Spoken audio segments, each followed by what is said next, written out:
सोपानराव नाद्रे पाटील यांचा 14 वर्षांचा वनवास संपला। सोपानरावजी नाद्रे बहिर्जी शिक्षण संस्थेविषयी काय म्हणाले पाहूयात।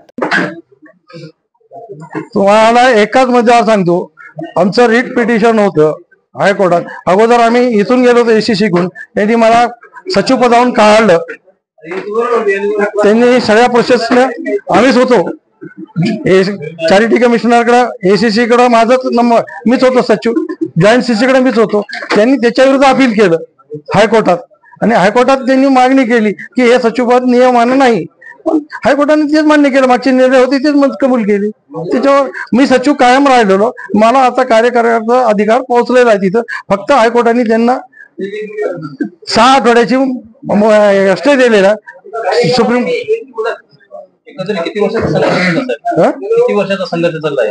संघर्ष हुतात्मा बहिर्जीचा 14 वर्ष। बाकी संघर्ष थोडे थोडे सुरू होते। कंप्लीट तुम्हाला तारीख सांगतो द्यायला, तुम्हाला 2/8/12 पासून संघर्ष सुरू होता।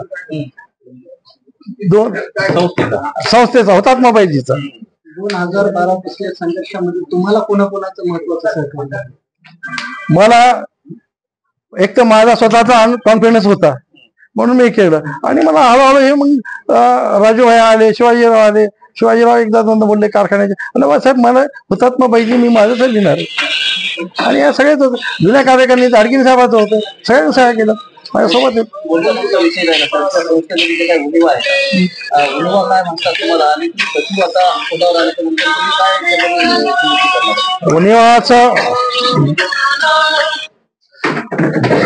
उनिवा संस्थेमध्ये 100% बोगस काम आहे।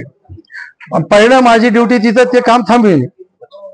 मी आल्यानंतर जे काय घटनेप्रमाणे असेल, जे काय असेल त्याप्रमाणेच आपलं काम कारवाई चालू राहील। घटनेच्या बाहेर मी कोणालाही सहन करणार नाही।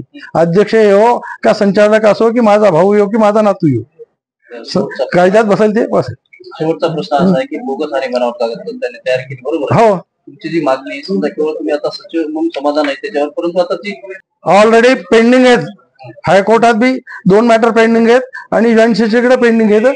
ते मॅटर ह्याचसाठी येतं की संस्थेच्या कार्यकारिणीच्या इलेक्शनसाठी। काय कारवाई होणार?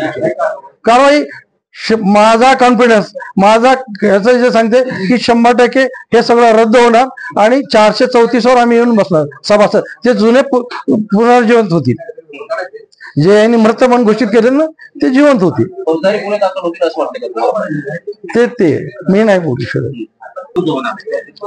ऑगस्टच्या पहिल्या आठवड्यात जे काय निघाली, जर माझ्या स्टे कंटिन्यू नाही झाला तर मी ऑगस्टच्या पहिल्या आठवड्यात येईल। स्टे कंटिन्यू झाल्यावर सुप्रीम कोर्टाचा आदेश।